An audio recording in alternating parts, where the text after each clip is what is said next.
I didn't yell. I didn't slam a single door. I just stood there in my kitchen, holding my daughter's hand, staring at what was underneath her sweater.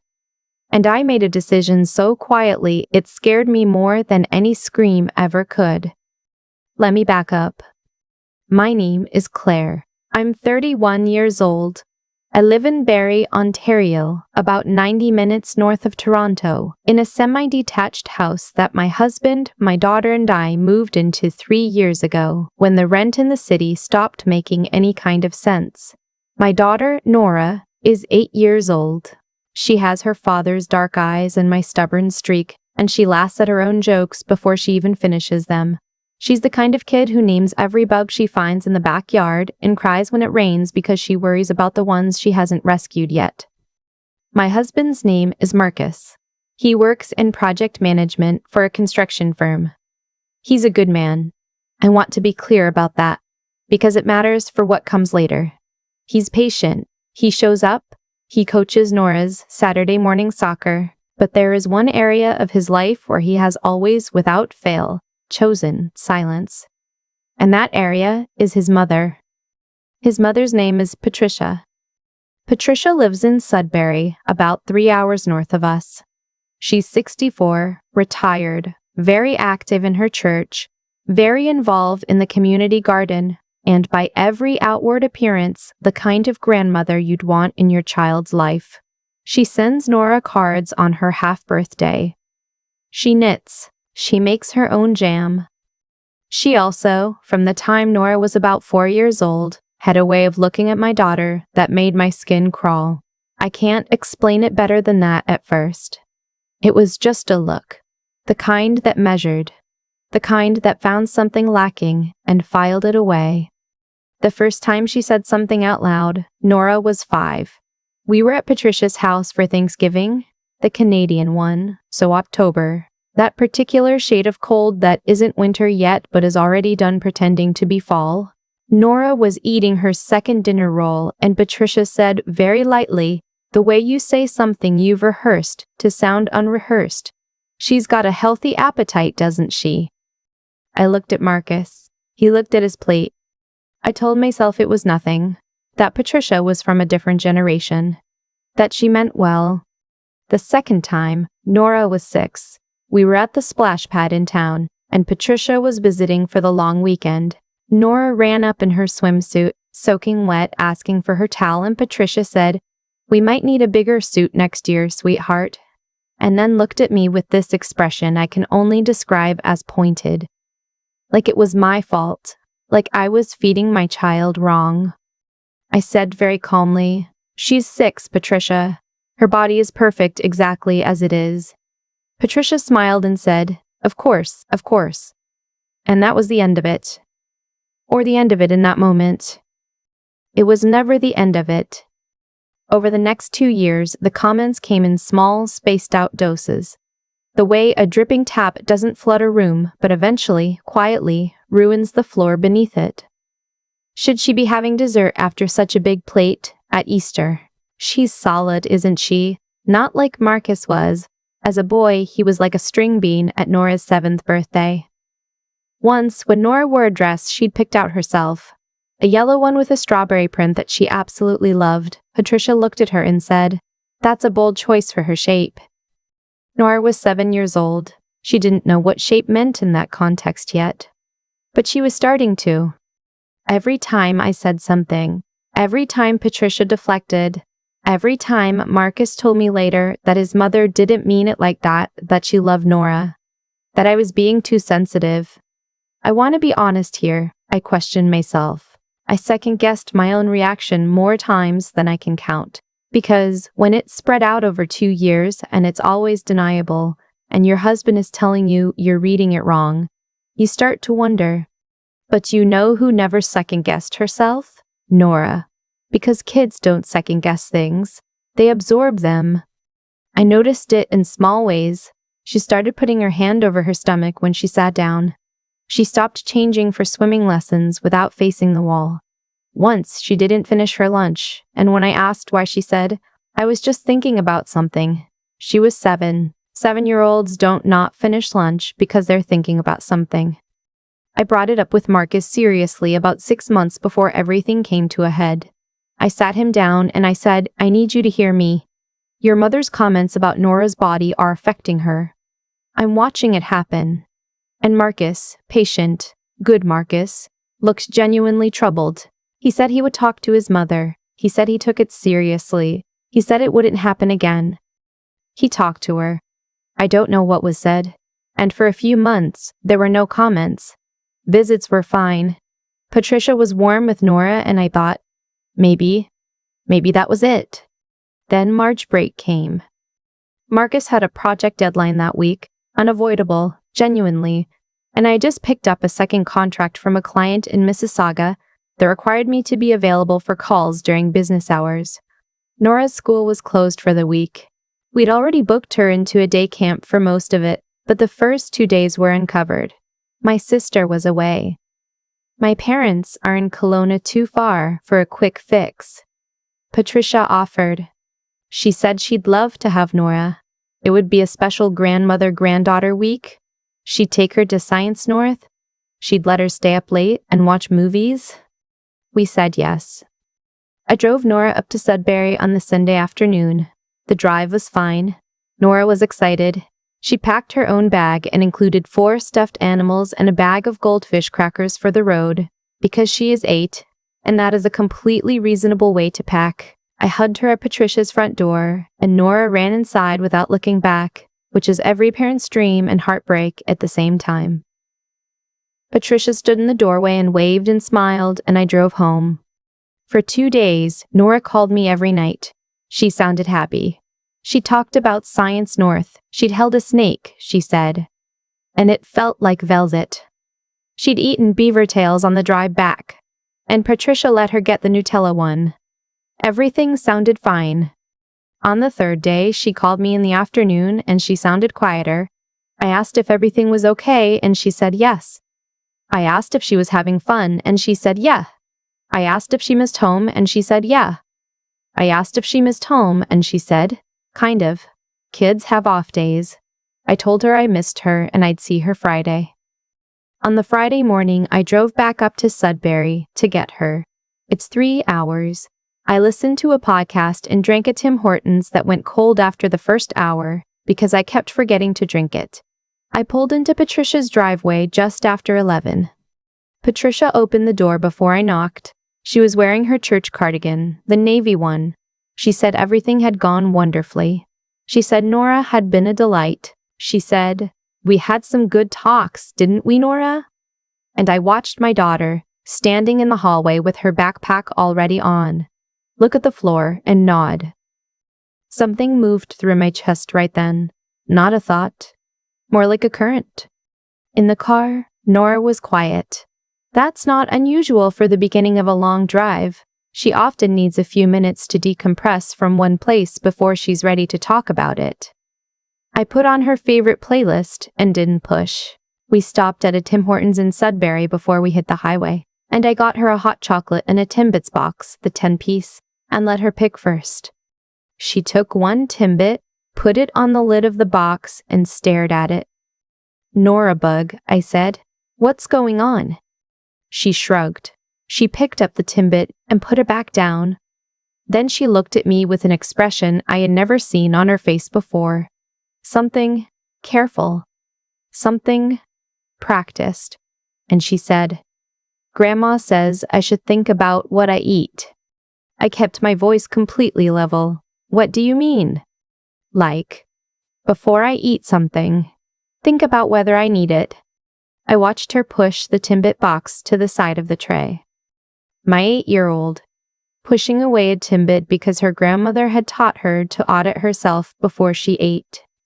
I said, Can I ask you something? Did Grandma say anything else like that this week? And Nora, and the way children do when they've been holding something for a long time, started talking. She told me that on the first night, Patricia had looked at the dinner she'd served her. Pasta, a good portion, Nora's favorite, and said, Maybe you don't need quite so much, sweetheart. We want to feel light. She told me that when she'd asked for a second helping, Patricia had said, "Your body is talking to you. You have to learn to listen." She told me that one morning she'd come downstairs in her pajamas and Patricia had said, "When we get dressed today, let's pick something that's a little more slimming." She was 8. Patricia taught her the word slimming. I asked her if there was anything else. Nora was quiet for a moment. Then she said, "Can I show you something?" We were still parked. She unzipped her jacket and pulled up the hem of her shirt. There was a bruise on her left side, greenish yellow at the edges, meaning it was a few days old, about the size of a loonie, just below her ribs. My whole body went very still. "What happened?" I said, quietly. I was very, very quiet. Nora said that on the second night she'd had a bad dream and come downstairs and gone into the kitchen to get a glass of water. Patricia kept a tin of cookies in the cupboard by the fridge. She'd seen them when we arrived, and she'd taken one. She said she was hungry and scared from the dream, and it was the middle of the night and she just took one cookie. She said Patricia came downstairs and found her and got very upset. She said Patricia grabbed her by the side to turn her around to face her, grabbed her hard, and said, "What did I just tell you? We do not eat in the night. We do not eat when we are not hungry. You have to learn to control yourself." A cookie. She took one cookie in the middle of the night after a bad dream, and her grandmother grabbed her hard enough to leave a bruise. I did not scream. I did not cry. I sat there in the Tim Hortons parking lot in Sudbury, and I breathed through my nose for about 20 seconds, and I looked at my daughter's face and I said, "Okay, I hear you. Thank you for telling me." Then I said, "I need to make a quick stop before we drive home, okay?" I took photos of the bruise first. 12 of them, different angles with a timestamp on. Then I called the Sudbury General and asked about walk-in wait times. I took Nora in. I told the triage nurse that my daughter had an injury from earlier in the week that I'd just become aware of. We waited 40 minutes, and then a doctor, a tired-looking man who was kind in the specific way that doctors who work with kids learn to be kind, examined the bruise, asked Nora a few careful questions in the language they use, and documented everything. He gave me a copy of his notes.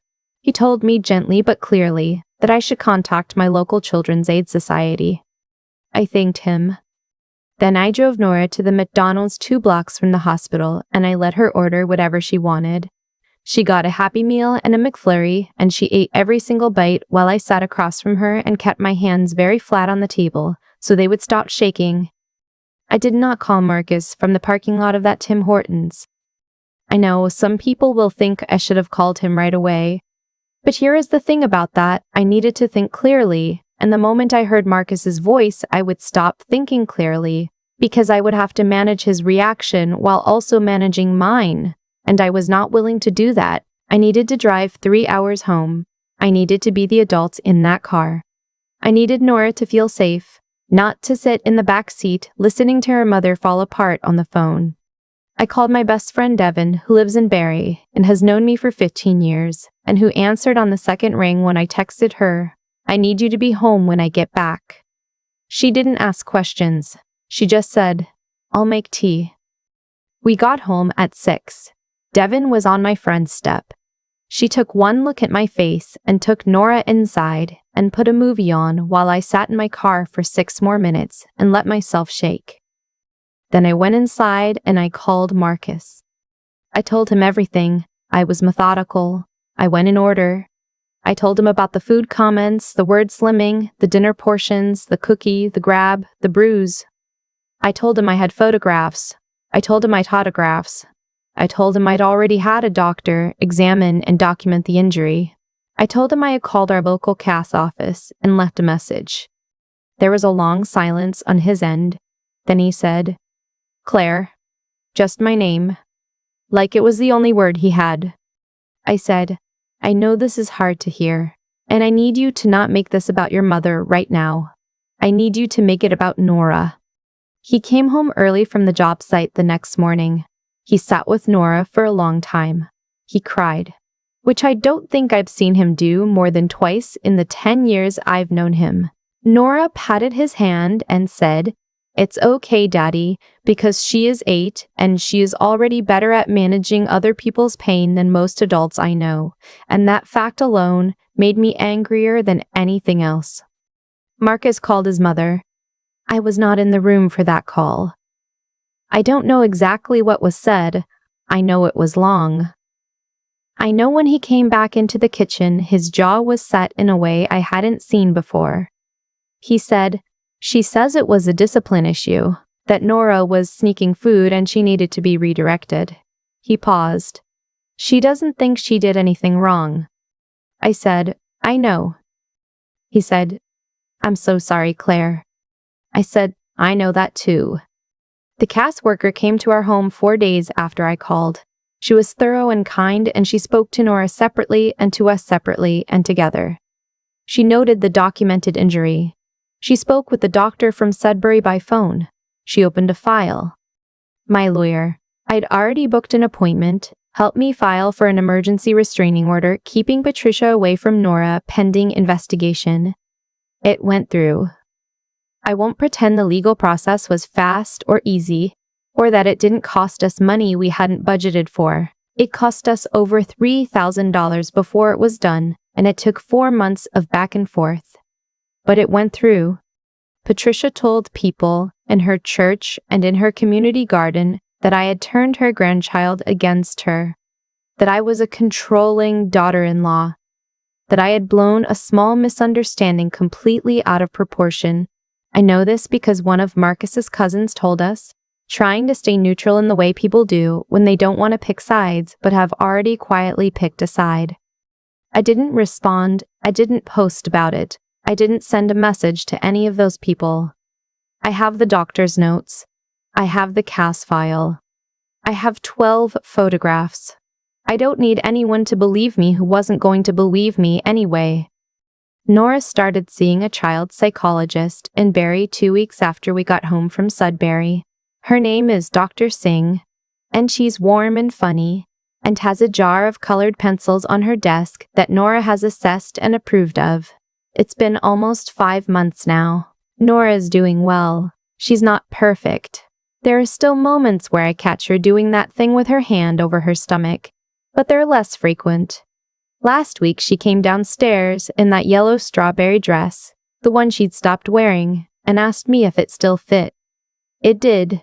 She wore it to school on a Wednesday for no reason other than that she wanted to. She ate 2 bowls of cereal for breakfast that morning. She didn't think about it for even a second. Marcus and I are still together. I want to be clear that this wasn't automatic. It wasn't given. We went to couples counseling. We had some of the hardest conversations of our marriage. Conversations about what it means when someone chooses peace over protection. About how many times I had said something and he had said it wasn't that bad. About what he owed our daughter and what he owed his mother, and what those 2 things were not compatible. He understands now, I believe he genuinely understands, that his silence was not neutrality. It had a cost. It was paid by Nora. He has not spoken to his mother since the restraining order was filed. That is his choice, and I have not pushed it in either direction. Whatever that relationship is or becomes is between the 2 of them. But she will not be alone with my daughter again. She will not be unsupervised with my daughter again. That is the line. And it is not a negotiable one. And I didn't need a lawyer to make me believe it. I knew it in that Tim Hortons parking lot when I was taking photographs on my phone with hands that would not stop shaking. Someone asked me recently, a friend who knew a bit of what had happened, whether I felt guilty, whether I felt like I should have seen it sooner, stopped it sooner, said more in those 2 years of dripping tap comments. I thought about it honestly, and then I said, I'm done applying guilt to the wrong person. I spent 2 years wondering if I was too sensitive. I spent 2 years watching my daughter learn to put her hand over her stomach, and I told myself it was probably something else, probably nothing, probably me. And what I know now, what I want anyone watching this to understand, is that the uncertainty is part of it. The deniability is a tool. It is designed to make you question yourself. It worked on me for 2 years, and it might have worked for longer if Patricia hadn't made a mistake. if she hadn't grabbed my daughter in the dark in a way that left a mark I could photograph. Because here's what I know, Nora told me. She told me in a parking lot in Sudbury, with a hot chocolate going cold in her hands. And she told me because she trusted me, I will not waste that trust by spending the rest of my life wondering if I could have been faster. I was fast enough. I just had to stop being afraid of what it would cost. The drive home from Sudbury that day was 3 hours and 11 minutes. I know because I checked the time when I pulled into our driveway, and Devin was still on my step with the tea she'd promised me, and when I walked up to her, she handed me the mug and didn't say anything for a long time. Just stood there. Just stayed. That mug of tea is probably one of the kindest things anyone has ever done for me. That's the kind of thing you don't forget. You hold on to it. You keep going. I think about that Tim Hortons parking lot a lot. The cold cup. The 12 photographs. Nora's hands around her hot chocolate. Not drinking it. What I've come to understand, not quickly, not easily, is that what happened to us followed a logic. Not a fair one. Not one I would have chosen, but a logic all the same. Patricia was allowed to drip her poison slowly because no one made it costly to do so. Every time I said something and Marcus smoothed it over, every time I accepted she didn't mean it like that, the behavior was quietly permitted to continue. That's not blame aimed only at Marcus. It's aimed at me too. I was so afraid of being the difficult one, the oversensitive one, the daughter-in-law who caused problems, that I kept the peace at my daughter's expense.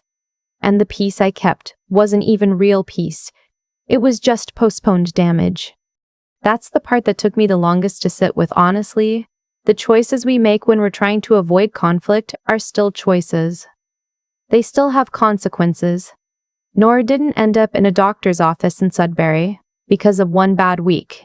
She ended up there because of 2 years of small decisions that each seemed reasonable in the moment and were quietly catastrophic in some. What carried me through, what I think carries anyone through something like this, isn't anything dramatic. It's 3 quieter things that I had to build back up in myself after years of letting them erode. The first is knowing right from wrong and being willing to name it, even when naming it, even when the person doing wrong loves your child and brings her jam and knits her mittens. Goodness isn't just how you treat people when it's easy. It's whether you tell the truth when the truth costs you something. I had to relearn that. I had to remember that protecting Nora wasn't unkind to Patricia. It was just more important. The second is thinking clearly under pressure, not reacting. In that parking lot, I could have driven straight to Patricia's house. I could have called Marcus and fallen apart. Instead, I thought, what does Nora need right now, in the right order? Medical documentation. A record. Then home, then the hard conversation. Thinking your way through the moment, even when your hands are shaking, is something you can practice. I'm glad I'd practiced it, even without knowing I'd need it. The third is the one nobody talks about enough, just continuing. Booking the lawyer appointment when you don't know if it'll work. Driving 3 hours to get your kid and 3 hours back, and still making dinner. Going to couples counseling even when some of those sessions are almost unbearably uncomfortable. Devin handing me that mug of tea and me actually drinking it this time. Nora putting on the yellow dress again on a Wednesday. None of that is heroic. It's just one foot, then the other. That's what getting through something actually looks like from the inside. Nora is okay. She's more than okay on most days. And I'm still learning how to stop apologizing for the space I take up when I'm protecting her. I think that's the work. I think that's all of it, really.